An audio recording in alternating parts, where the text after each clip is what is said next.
Good morning সবাইকে। আজ ঘরোয়ানাতে আমি মাসালা চায়ের সিক্রেট শেয়ার করতে চলেছি।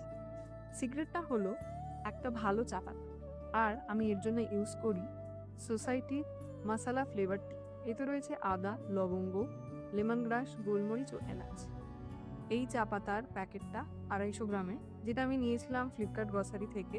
এটা জিপলক প্যাকেটে আসে এবং এর জন্য চা পাতা লিকেজও হয় না এবং চায়ের ফ্লেভার অনেক দিন ধরে থাকে।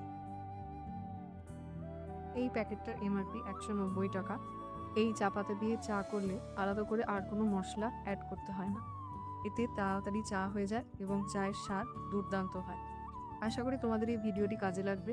তোমরাও সোসাইটি ব্র্যান্ডের আরও অন্যান্য চা পাতা ফ্লেভার ইউজ করে দেখতে পারো। আমার তো এই মশলা চায়ের ফ্লেভারটা বেস্ট লেগেছে।